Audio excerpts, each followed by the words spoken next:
ಮೊನ್ನೆ ದಿನ ರಾಜ್ಯದ ಗೌರವಾನ್ವಿತ ಮುಖ್ಯಮಂತ್ರಿಗಳಲ್ಲಿ ರಾಜ್ಯದ ಆರ್ಥಿಕ ಪರಿಸ್ಥಿತಿಯ ಬಗ್ಗೆ ಒಂದು ಶ್ವೇತ ಪತ್ರವನ್ನು ಹೊರಡಿಸಿ ಅನ್ನುವ ಆಗ್ರಹವನ್ನ ಭಾರತೀಯ ಜನತಾ ಪಾರ್ಟಿ ಮಾಡಿತು. ರಾಜ್ಯದ ಆರ್ಥಿಕ ಪರಿಸ್ಥಿತಿಯ ಬಗ್ಗೆ ಶ್ವೇತಪತ್ರ ಹೊರಡಿಸಬೇಕು ಅಂತೇಳಿ ಇದು ನಮ್ಮ ಆಗ್ರಹ ಮೊದಲ ಬಾರಿ ಅಲ್ಲ, ಹಲವಾರು ಬಾರಿ ಈ ವಿಚಾರವನ್ನು ನಾವು ಪ್ರಸ್ತಾಪ ಮಾಡಿದ್ದೇವೆ. ಆದರೆ ಯಾಕೇನೋ ಗೊತ್ತಿಲ್ಲ, ಮಾನ್ಯ ಮುಖ್ಯಮಂತ್ರಿಗಳು ಬಾಗಲಕೋಟೆಯ ಬಿಸಿಲಿನ ಪರಿಣಾಮವೋ ಅಥವಾ ಸೋಲಿನ ಹತಾಶೆ ಭಯ ಕಾಡ್ತಾ ಇದೆಯೋ, ಮುಖ್ಯಮಂತ್ರಿಗಳು ಬಹಳ ಹತಾಶರಾಗಿ ನನ್ನನ್ನು ಟೀಕೆ ಮಾಡಿದ್ದಾರೆ. ಆರ್ಥಿಕತೆ ಬಗ್ಗೆ ಜ್ಞಾನ ಇಲ್ಲ, ವಿಜಯೇಂದ್ರ ಅವರು ಹತಾಶರಾಗಿ ಮಾತನಾಡ್ತಾ ಇದ್ದಾರೆ.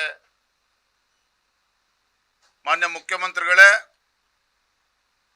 ರಾಜ್ಯದ ಅಧ್ಯಕ್ಷನಾಗಿ ಗೌರವಾನ್ವಿತ ಹಣಕಾಸಿನ ಸಚಿವರು ಆಗಿರುವಂತಹ ಮಾನ್ಯ ಮುಖ್ಯಮಂತ್ರಿಗಳಲ್ಲಿ ನಾನು ಇವತ್ತು ಕೂಡ ಮತ್ತೊಮ್ಮೆ ಆಗ್ರಹ ಪಡಿಸ್ತಾ ಇದ್ದೇನೆ. ರಾಜ್ಯದ ನಿಜ ಚಿತ್ರಣವನ್ನ ನಾಡಿನ ಜನತೆಗೆ ಬಿಚ್ಚಿಡುವಂತ ಕೆಲಸ ಮಾಡಬೇಕು.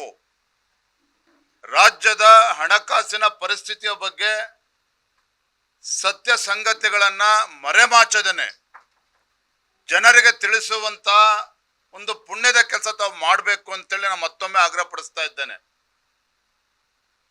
ನಾನಿವತ್ತು ಮುಖ್ಯಮಂತ್ರಿಗಳಲ್ಲಿ ಶ್ವೇತಪತ್ರ ಹೊರಡಿಸಬೇಕು ಹಣಕಾಸಿನ ಪರಿಸ್ಥಿತಿಯ ಬಗ್ಗೆ, ಸ್ಥಿತಿಗತಿಯ ಬಗ್ಗೆ ಅಂತ ಹೇಳೋದಕ್ಕೆ ಕಾರಣ ಇದೆ. ನಂಬರ್ 1 ಮೊದಲ ಕಾರಣ, ನಿಮ್ಮ ಸರ್ಕಾರ ಬಂದು, ಕಾಂಗ್ರೆಸ್ ಸರ್ಕಾರ ಬಂದು 3 ವರ್ಷಗಳಾಗಿದೆ. ಏನು ಭರವಸೆ ಕೊಟ್ಟಿದ್ರೆ? ವಿಧಾನಸಭಾ ಚುನಾವಣೆ ಸಂದರ್ಭದಲ್ಲಿ ರಾಜ್ಯದಲ್ಲಿ ಕಾಂಗ್ರೆಸ್ ಸರ್ಕಾರ ಬಂದು ಒಂದೇ ತಿಂಗಳಲ್ಲಿ ನೇರ ನೇಮಕಾತಿಗಳನ್ನ ಮಾಡ್ತೇವೆ, ಖಾಲಿ ಹುದ್ದೆಗಳನ್ನ ಭರ್ತಿ ಮಾಡ್ತೇವೆ ಅಂತ ಹೇಳಿದ್ದಿರಲ್ಲ ಮಾನ್ಯ ಮುಖ್ಯಮಂತ್ರಿಗಳೇ, ಮರ್ತೋಯ್ತಾ ತಮ್ಗೆ? 2,86,000ಕ್ಕೂ ಹೆಚ್ಚು ಹುದ್ದೆಗಳು ನೇಮಕಾತಿಯನ್ನ ಮಾಡ್ದೇನೆ ನಾಡಿನ ಯುವ ಜನತೆ ಬೀದಿಗಿಳಿದು ಹೋರಾಟ ಮಾಡುವಂತ ದುಸ್ಥಿತಿಗೆ ತಾವು ತಂದಿದ್ದೀರಿ. ಆ ಯುವ ಜನತೆ ಮಾನ್ಯ ಮುಖ್ಯಮಂತ್ರಿಗಳನ್ನ ಭೇಟಿ ಮಾಡಿ ತಮ್ಮ ಅಹವಾಲನ್ನ ನೀಡಬೇಕು, ಚರ್ಚೆ ಮಾಡಬೇಕು ಅಂತ ಹೇಳಿದ್ರೆ ಒಂದು ಅಪಾಯಿಂಟ್ಮೆಂಟ್ ಕೊಡೋಕೆ ರಾಜ್ಯ ಉಚ್ಚ ನ್ಯಾಯಾಲಯ ಮಧ್ಯಸ್ಥಿಕೆ ವಹಿಸಬೇಕಾಯ್ತು. ತದನಂತರದಲ್ಲಿ ಧಾರವಾಡದಲ್ಲೇ ಲಕ್ಷಾಂತರ ಯುವಕರು ನಮಗೆ ನ್ಯಾಯ ಕೊಡಿ ಮಾನ್ಯ ಮುಖ್ಯಮಂತ್ರಿಗಳೇ ಅಂತೇಳಿ ಪ್ರಶ್ನೆ ಮಾಡಿದ್ರೆ ಲಾಠಿ ಪ್ರಹಾರವನ್ನ ಮಾಡ್ತೀರಿ. ಯಾಕೆ ಸತ್ಯವನ್ನ ಮರೆಮಾಚ್ತಾ ಇದ್ದೀರಿ? ಗ್ಯಾರಂಟಿಗಳಿಗೆ ಹಣವನ್ನ ಕ್ರೋಢೀಕರಿಸೋದಕ್ಕೆ ಸಾಧ್ಯ ಆಗದೇನೆ ನೇಮಕಾತಿ ಪ್ರಕ್ರಿಯೆಯನ್ನು ಕೂಡ ಉಚ್ಚ ನ್ಯಾಯಾಲಯದ ಕುಂಟು ನೆಪವನ್ನ ಹೇಳಿಕೊಂಡು ಮೀಸಲಾತಿಯ ನೆಪವನ್ನ ಒಡ್ಡಿ ಇವತ್ತು ಮುಂದೂಡ್ತಾ ಇರ್ತಕ್ಕಂಥದ್ದು ತಾವಲ್ವೇ ಮಾನ್ಯ ಮುಖ್ಯಮಂತ್ರಿಗಳೇ?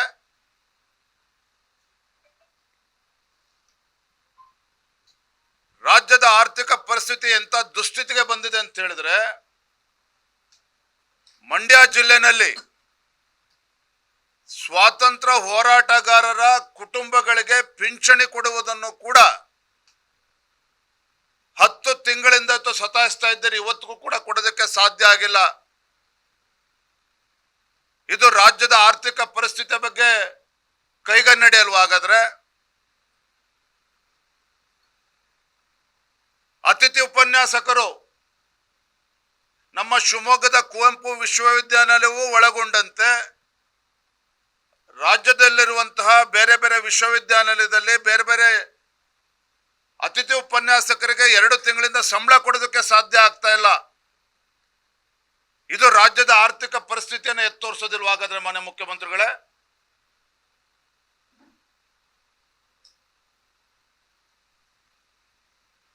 ರಾಜ್ಯದ ಇತಿಹಾಸದಲ್ಲಿ ಮೊಟ್ಟ ಮೊದಲ ಬಾರಿಗೆ ಪೊಲೀಸ್ ಇಲಾಖೆ ಅಂತ ಹೇಳಿದ್ರೆ ಬಹಳ ಜವಾಬ್ದಾರಿ ಇರ್ತಕ್ಕಂಥ ಇಲಾಖೆ, ರಾಜ್ಯದ ಕಾನೂನು ಸುವ್ಯವಸ್ಥೆಯನ್ನ ಕಾಪಾಡುವಂತ ಒಂದು ಜವಾಬ್ದಾರಿಯಿಂದ ಇರ್ತಕ್ಕಂಥ ಇಲಾಖೆ. ನ್ಯಾಯವಾಗಿ ಹೇಳಬೇಕು ಅಂತ ಹೇಳಿದ್ರೆ ತಿಂಗಳ ಮೊದಲ ದಿನ 1ನೇ ತಾರೀಕು ಅವರಿಗೆ ಸಂಬಳ ಕೊಡಬೇಕಾಗ್ತದೆ. 15 ದಿನ 20 ದಿನ 1 ತಿಂಗಳಾದ್ರೂ ಕೂಡ ಅವರಿಗೆ ಸಂಬಳ ಕೊಡೋದಕ್ಕೆ ಆಗ್ತಾ ಇಲ್ಲ ಹೊತ್ತು ಪೊಲೀಸ್ ಇಲಾಖೆಗೆ ಅಂತ ಹೇಳಿದ್ರೆ ಇದು ರಾಜ್ಯದ ಆರ್ಥಿಕ ಪರಿಸ್ಥಿತಿಯ ಬಗ್ಗೆ ಯಾವ ಮಟ್ಟಿಗೆ ಹೋಗಿದೆ ಅಂತೇಳಿ ತೋರಿಸ್ತಾ ಇಲ್ವಾ ಇದಾಗಾದ್ರೆ?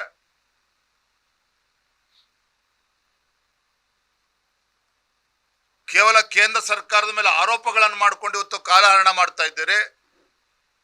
4 ತಿಂಗಳ ಹಿಂದೆ ಏನು ವಿಶೇಷ ಕ್ಯಾಬಿನೆಟ್ ಸಭೆಯನ್ನ ಮಾಡಿದ್ರು ಮಾನ್ಯ ಮುಖ್ಯಮಂತ್ರಿಗಳು. ಯಾತಕ್ಕೋಸ್ಕರ? UKP ಏನು ಮುಳುಗಡೆ ಜಮೀನನ್ನ ಕಳ್ಕೊಂಡಂತ ರೈತರಿಗೆ ಪರಿಹಾರವನ್ನ ಕೊಡ್ತಕ್ಕಂಥ ನಿಟ್ಟಿನಲ್ಲಿ ಸ್ಪೆಷಲ್ ಕ್ಯಾಬಿನೆಟ್ ಅನ್ನ ಮಾಡಿದ್ರಿ.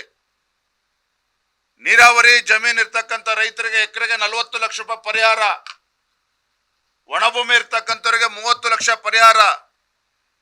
ಮಾನ್ಯ ಮುಖ್ಯಮಂತ್ರಿಗಳೇ, ಮೊನ್ನೆ ತಾನೇ 17ನೇ ಬಜೆಟ್ ಅನ್ನ ಮಂಡನೆ ಮಾಡಿದ್ರಲ್ಲ, ಈ ರೈತರಿಗೆ ಪರಿಹಾರನ ಕೊಡಬೇಕು ಅನ್ನೋ ನಿಟ್ಟಿನಲ್ಲಿ ತಾವೇನು ತೀರ್ಮಾನ ಮಾಡಿದಿರಿ ಕ್ಯಾಬಿನೆಟ್ ಅಲ್ಲಿ?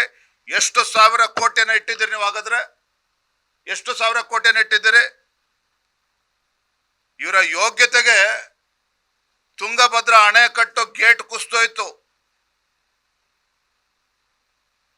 ಮಾನ್ಯ DK ಶಿವಕುಮಾರ್ ಅವರು ಬಹಳ ದೊಡ್ಡ ಹೇಳಿಕೆಯನ್ನು ಕೊಟ್ಟರು. ನಾವು ತೆಲಂಗಾಣ ಆಂಧ್ರ ರಾಜ್ಯ ಸರ್ಕಾರಕ್ಕೆ ಕಾಯೋದಿಲ್ಲ, ರಾಜ್ಯ ಸರ್ಕಾರವೇ ಹಣವನ್ನು ಹಾಕಿ ನಾವು ರಿಪೇರಿ ಮಾಡ್ತೇವೆ, ಗೇಟ್ ಕೂರಿಸ್ತೇವೆ, 21 ಗೇಟ್ ಅನ್ನು ಹೊಸದಾಗಿ ಕೂರಿಸ್ತೇವೆ ತಜ್ಞರ ಶಿಫಾರಸಿನ ಅನುಸಾರ ಅಂತ ಹೇಳಿದ್ರು.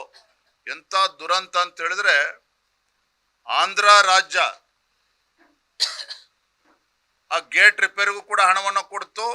ಮತ್ತೆ ಅಲ್ಲಿ ಸಂಬಳ ಕೊಡಬೇಕಾಗಿರ್ತಕ್ಕಂಥ 20 ಕೋಟಿ ರೂಪಾಯಿ ಅಡಿಷನಲ್ ಕೊಟ್ರೆ ಆ ಹಣದಿಂದ ರಾಜ್ಯ ಸರ್ಕಾರ ಏನು 10 ಕೋಟಿ ಕೊಟ್ಟಿತ್ತಲ್ಲ ಅದನ್ನ ಮುರ್ಕೊಳ್ತಕ್ಕಂಥ ಕೆಲಸ ಮಾಡಿದ್ರು ಕಾಂಗ್ರೆಸ್ ಸರ್ಕಾರ.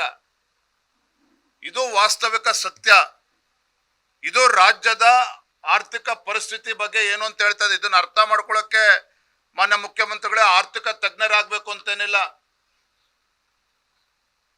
ಇಡೀ ಕರ್ನಾಟಕದ ಗ್ಯಾರಂಟಿ ಇಡೀ ದೇಶಕ್ಕೆ ಮಾಡಲ್ಲ ಅಂತೇಳಿ ಬಡಾಯಿ ಕೊಚ್ಕೊಳ್ತಾ ಇದ್ರು. ಏನಾಯ್ತು ಹಿಮಾಚಲ ಪ್ರದೇಶದಲ್ಲಿ? ಹಿಮಾಚಲ ಪ್ರದೇಶದ ಕಾಂಗ್ರೆಸ್ ಸರ್ಕಾರ ಏನಿದೆ, ಅಲ್ಲಿ ಮುಖ್ಯಮಂತ್ರಿಗಳು ಹಿಮಾಚಲ ಪ್ರದೇಶದ ಸಿರಿವಂತ ದೇವಾಲಯಗಳಿಗೆ ಪತ್ರ ಬರೀತಾರೆ. ಆ 1 ವರ್ಷದ ಕೆಳಗೆ ನಾವು ರಾಜ್ಯದಲ್ಲಿ ಗ್ಯಾರಂಟಿಗಳನ್ನ ಕೊಡ್ತಾ ಇದ್ದೇವೆ, ಸರ್ಕಾರಿ ನೌಕರಿಗೆ ಸಂಬಳ ಕೊಡೋದಕ್ಕೆ ಆಗ್ತಾ ಇಲ್ಲ, ದಯವಿಟ್ಟು ಏನು ಆದಾಯ ಬರ್ತಾ ಇದೆ ಭಕ್ತರಿಂದ ಅದರಲ್ಲಿ 50% ಸರ್ಕಾರಕ್ಕೆ ಕೊಡಿ ಅಂತೇಳಿ ಹಿಮಾಚಲ ಪ್ರದೇಶದ ಮುಖ್ಯಮಂತ್ರಿಗಳು ಪತ್ರ ಬರೆದಿದ್ದಾರೆ. ತೆಲಂಗಾಣ ರಾಜ್ಯ ಅಧಿವೇಶನದಲ್ಲಿ, ಅಲ್ಲೂ ಕೂಡ ಕಾಂಗ್ರೆಸ್ ಸರ್ಕಾರ ಅಧಿವೇಶನದಲ್ಲಿ ಮುಖ್ಯಮಂತ್ರಿಗಳು ಹೇಳ್ತಾರೆ, ಇದೇ DK ಶಿವಕುಮಾರ್ ಸಿದ್ದರಾಮಯ್ಯನವರಿಗೆ ಗ್ಯಾರಂಟಿ ಮಾಡಲ್ ಕೊಟ್ಟು ಬಂದಿದ್ರು ತೆಲಂಗಾಣದಲ್ಲಿ. ಅಲ್ಲಿ ಏನಾಗಿದೆ ಪರಿಸ್ಥಿತಿ ಅಂದ್ರೆ, ತೆಲಂಗಾಣದಲ್ಲಿ ಅಧಿವೇಶನದಲ್ಲಿ on the floor of the house ಅಲ್ಲಿನ ಮುಖ್ಯಮಂತ್ರಿಗಳು ಹೇಳಿಕೆಯನ್ನು ನೀಡಿದ್ದಾರೆ, ನಾವು ಸಂಬಳ ಕೊಡೋದಕ್ಕೂ ಕೂಡ ಆಗ್ತಾ ಇಲ್ಲ, ಅಭಿವೃದ್ಧಿಗೂ ಹಣ ಕೊಡೋದಕ್ಕೆ ಆಗ್ತಾ ಇಲ್ಲ ಬಿಕಾಸ್ ಆಫ್ ಗ್ಯಾರಂಟಿ ಅನ್ನೋದನ್ನ ಅವರು ಕೂಡ ಒಪ್ಕೊಂಡಿದ್ದಾರೆ. ಸದನದಲ್ಲಿ ಕೂತ್ಕೊಂಡು ಸದನವನ್ನು ತಪ್ಪುದಾರಿಗೆ ತೆಗೆದುಕೊಂಡು ಹೋಗ್ತಕ್ಕಂಥ ಕೆಲಸವನ್ನು ಮಾನ್ಯ ಮುಖ್ಯಮಂತ್ರಿಗಳು ಮಾಡಿದ್ರಿ. ಇವತ್ತು ನಿಮ್ಮ ಗ್ಯಾರಂಟಿಗಳ ಬಗ್ಗೆ ನಮ್ಮನ್ನ ಕನ್ವಿನ್ಸ್ ಮಾಡಕ್ ಬರಬೇಡಿ ಮಾನ್ಯ ಮುಖ್ಯಮಂತ್ರಿಗಳೇ. ದೇಶಪಾಂಡೆ ಅವರಿಗೆ ಕನ್ವಿನ್ಸ್ ಮಾಡಿ, ನಿಮ್ಮ ಆಡಳಿತ ಪಕ್ಷದ ಹಿರಿಯ ಶಾಸಕರು, ನಿಮ್ಮ ಆರ್ಥಿಕ ಸಲಹೆಗಾರರಾಗಿರ್ತಕ್ಕಂಥ ಬಸವರಾಜ ರೆಡ್ಡಿ ಅವರನ್ನ ಮನವರಿಕೆ ಮಾಡಿ ನಿಮ್ಮ ಗ್ಯಾರಂಟಿಗಳ ಬಗ್ಗೆ. BR ಪಾಟೀಲ್ ಅವರಿಗೆ ನೀವು ಮನವರಿಕೆ ಮಾಡಿ. ರಾಜು ಕಾಗೆ ಅವರು ಗ್ಯಾರಂಟಿಗಳಿಂದ ನನ್ನ ಕ್ಷೇತ್ರಕ್ಕೆ ಅನುದಾನ ಕೊಡ್ತಾ ಇಲ್ಲ, ಅಭಿವೃದ್ಧಿಗೆ ಆತ್ಮಹತ್ಯೆ ಮಾಡ್ಕೋಬೇಕು ಅಂತೇಳಿ ಹೊರಟಿದ್ರು ಪಾಪ ಅವ್ರ ಶಾಸಕರು, ಅವರಿಗೆ ಮನವರಿಕೆ ಮಾಡಿ. ನಮಗೆ ಮನವರಿಕೆ ಮಾಡ್ಕೊಡುವಂತ ಅವಶ್ಯಕತೆ ಇಲ್ಲ. ಇವತ್ತು ನಿಮ್ಮ ಅಭಿವೃದ್ಧಿಯ ಬಗ್ಗೆ ಇಷ್ಟೊಂದು ವಿಶ್ವಾಸ ಇದ್ದಿದ್ರೆ, ನಿಮ್ಮ ಕೊಟ್ಟಿರ್ತಕ್ಕಂಥ ಗ್ಯಾರಂಟಿಗಳ ಬಗ್ಗೆ ಇಷ್ಟೊಂದು ಆತ್ಮವಿಶ್ವಾಸ ಇದ್ದಿದ್ರೆ, ಮಾನ್ಯ ಮುಖ್ಯಮಂತ್ರಿಗಳೇ ಬಾಗಲಕೋಟೆಗೆ ಬಂದು 5 ದಿನಗಳ ಕಾಲ ಇಲ್ಲಿ ಬಿಡಾರ ಹೂಡಿರ್ತಕ್ಕಂಥ ಪರಿಸ್ಥಿತಿ ನಿರ್ಮಾಣ ಆಗ್ತಾ ಇರಲಿಲ್ಲ. ಇಷ್ಟೊಂದು ಅಸಹಾಯಕರಾಗಿ ಇವತ್ತು ಬಾಗಲಕೋಟೆಗೆ ಬಂದು ಮಂತ್ರಿಮಂಡಲದ ಪಟಾಲಂನೆಲ್ಲ ಕರ್ಕೊಂಡ್ಬಂದು ಸೂಟ್ಕೇಸ್ ಇಟ್ಕೊಂಡು ಕೂರ್ತಕ್ಕಂಥ ದಾರಿದ್ರ್ಯ ಇವತ್ತು ಕಾಂಗ್ರೆಸ್ ಪಕ್ಷಕ್ಕೆ ಬರ್ತಾ ಇರಲಿಲ್ಲ. ಹಾಗಾಗಿ ರಾಜ್ಯದ ಜನತೆಯ ಪರವಾಗಿ ತಮಗೆ ಕೈ ಜೋಡಿಸಿ ವಿನಂತಿ ಮಾಡ್ತಾ ಇದ್ದೇನೆ, ಈಗಲೂ ಕೂಡ ಕಾಲ ಮಿಂಚಿಲ್ಲ. ರಾಜ್ಯದ ಆರ್ಥಿಕ ಪರಿಸ್ಥಿತಿಯ ಬಗ್ಗೆ ಶ್ವೇತ ಪತ್ರನ ಹೊರಡಿಸಿ ಪುಣ್ಯವನ್ನ ಕಟ್ಕೊಳ್ಳಿ ಅಂತೇಳಿ ರಾಜ್ಯದ ಮುಖ್ಯಮಂತ್ರಿಗಳು ನಾನು ವಿನಂತಿಯನ್ನ ಮಾಡ್ತಾ ಇದ್ದೇನೆ. Yes sir.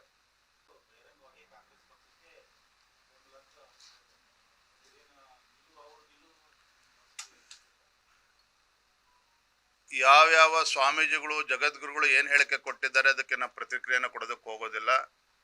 ಭಾರತೀಯ ಜನತಾ ಪಾರ್ಟಿ ಬಾಗಲಕೋಟೆ ಇರಲಿ, ದಾವಣಗೆರೆ ದಕ್ಷಿಣ ವಿಧಾನಸಭಾ ಕ್ಷೇತ್ರದಲ್ಲಿರಲಿ, ನಾವು ಇವತ್ತು ಗೆಲುವಿನ ವಿಶ್ವಾಸದಲ್ಲಿ ಬೀಗ್ತಾ ಇರುವಂಥದ್ದು ನಮ್ಮ ಕಾರ್ಯಕರ್ತರ ಪರಿಶ್ರಮದ ಕಾರಣ. ನಮ್ಮ ಕಾರ್ಯಕರ್ತರು ಎರಡೂ ಕ್ಷೇತ್ರದಲ್ಲಿ ಪ್ರತಿ ಬೂತ್ ಮಟ್ಟದಲ್ಲಿ ಹಗಲು ರಾತ್ರಿ ಶ್ರಮವನ್ನು ಹಾಕ್ತಾ ಇದ್ದಾರೆ. ಕಾಂಗ್ರೆಸ್ ಪಕ್ಷದ ಕಾರ್ಯಕರ್ತರು ರಾತ್ರಿ ಮಾತ್ರ ಶ್ರಮ ಹಾಕ್ತಾ ಇದ್ದಾರೆ. ನಮ್ಮ ಕಾರ್ಯಕರ್ತರು ಬೆಳಗ್ಗೆ 6 ಗಂಟೆಯಿಂದ ಸಂಜೆ 8 ಗಂಟೆವರೆಗೂ ಕೂಡ ಪ್ರತಿ ಬೂತ್ನಲ್ಲಿದ್ದು ಕಾರ್ಯಕರ್ತರು ಕೆಲಸ ಮಾಡ್ತಾ ಇದ್ದಾರೆ. ರಾಜ್ಯ ಸರ್ಕಾರದ ಬಗ್ಗೆ ಜನರಿಗೆ ಕೋಪ ಇದೆ, ಬೇಸರ ಇದೆ. ಇದೆಲ್ಲದರ ಪರಿಣಾಮ ದಾವಣಗೆರೆ ದಕ್ಷಿಣ ಕ್ಷೇತ್ರದಲ್ಲೂ ಕೂಡ ಬಿಜೆಪಿ ಒಂದು ಐತಿಹಾಸಿಕ ಗೆಲುವನ್ನ ದಾಖಲೆ ಮಾಡೋದಿದೆ. ಬಾಗಲಕೋಟೆನಲ್ಲೂ ಕೂಡ ಬಿಜೆಪಿಯ ಗೆಲುವಿನ ನಾಗಾಲೋಟಕ್ಕೆ ಕಡಿವಾಣ ಆಗ್ತಕ್ಕಂಥ ಶಕ್ತಿ ಕಾಂಗ್ರೆಸ್ ಸರ್ಕಾರಕ್ಕಿಲ್ಲ.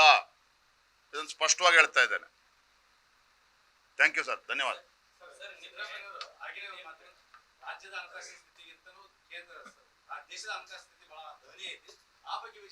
ಅಲ್ಲರಿ, ಈ ರಾಜ್ಯದ ಗೌರವಾನ್ವಿತ ಬಂಡ ಮುಖ್ಯಮಂತ್ರಿಗಳಾಗಿರ್ತಕ್ಕಂಥ ಸಿದ್ದರಾಮಯ್ಯನವರು ಅರ್ಧ ಸತ್ಯವನ್ನ ಮಾತ್ರ ಬಿಚ್ಚಿಡುವಂತ ಕೆಲಸ ಮಾಡ್ತಾರೆ. ಬಹಳ ನಿಸ್ಸೀಮರಿದ್ದಾರೆ. ಏನ್ ಹೇಳಿದ್ರು ಮೊನ್ನೆ ಸದನದಲ್ಲಿ, GST ಕಾಂಪನ್ಸೇಷನ್, GST ಇಂಪ್ಲಿಮೆಂಟ್ ಆಗಿದ್ದು 2017ರಲ್ಲಿ. GST ಕಾಂಪನ್ಸೇಷನ್ ಕಾಂಗ್ರೆಸ್ ಸರ್ಕಾರ ಬಂದ್ಮೇಲೆ, ನನ್ನ ಸರ್ಕಾರ ಬಂದ್ಮೇಲೆ ನಿಲ್ಸಿದ್ರು ಮೋದಿ ಅವರು ಅಂತ ಹೇಳಿದ್ರು. ಆದ್ರೆ ಮಾನ್ಯ ಮುಖ್ಯಮಂತ್ರಿಗಳು 17ನೇ ಬಜೆಟ್ ಅನ್ನ ಮಂಡನೆ ಮಾಡ್ತಕ್ಕಂಥ ಮುಖ್ಯಮಂತ್ರಿಗಳಿಗೆ ಅರಿವಿರ್ಬೇಕಿತ್ತಲ್ವಾ? GST ಆಕ್ಟ್ ನಲ್ಲಿ ಸ್ಪಷ್ಟವಾಗಿ ಉಲ್ಲೇಖ ಆಗಿದೆ ಯಾವ್ಯಾವ ರಾಜ್ಯಗಳು ಅತಿ ಹೆಚ್ಚು ತೆರಿಗೆನ ಕೊಡ್ತದೆ, ಅದಕ್ಕೆ GST ಕಾಂಪನ್ಸೇಷನ್ 5 ವರ್ಷಗಳಿಗೆ ಮಾತ್ರ, 5 ವರ್ಷಗಳಿಗೆ ಅನ್ನುವುದನ್ನ ಸ್ಪಷ್ಟವಾಗಿ GST ಆಕ್ಟ್ ನಲ್ಲಿ ಇರುವಂತದ್ದು. ಯಾಕೆ ಪದೇ ಪದೇ ಈ ವಿಚಾರದಲ್ಲಿ ರಾಜ್ಯದ ಜನರಿಗೆ ಸುಳ್ಳು ಹೇಳುವಂತ ಕೆಲಸ ಮಾಡ್ತಾ ಇದ್ದಾರೆ ಮಾನ್ಯ ಮುಖ್ಯಮಂತ್ರಿಗಳು? ಇವತ್ತು GST ಏನು 41.41% ಇದ್ದದನ್ನ 40% ಇಳಿಸಿದ್ರು. ಆದ್ರೆ based on the performance of the States, ರಾಜ್ಯ ಸರ್ಕಾರಕ್ಕೆ ಮತ್ತೆ 41.33% ಅಷ್ಟು ಕೊಡ್ತಾ ಇದ್ದಾರೆ. ನಾನು ಗೌರವಾನ್ವಿತ ಮುಖ್ಯಮಂತ್ರಿಗಳಿಗೆ ಆಗ್ರಹ ಮಾಡುವಂಥದ್ದು, ನೀವು ಈ ರಾಜ್ಯದ ಮುಖ್ಯಮಂತ್ರಿಗಳು ಅನ್ನೋದನ್ನ ಮರೆತು, ರಾಜ್ಯದ ಮುಖ್ಯಮಂತ್ರಿಗಳು ಅನ್ನೋದನ್ನು ಕೂಡ ಮರೆತು ಯಾವ ರೀತಿ ವರ್ತನೆ ಮಾಡ್ತಾ ಇದ್ದೀರಲ್ಲ, ಇದರಿಂದ ರಾಜ್ಯಕ್ಕೂ ಕೂಡ ಅನ್ಯಾಯ ಮಾಡ್ತಾ ಇದ್ದೀರಿ.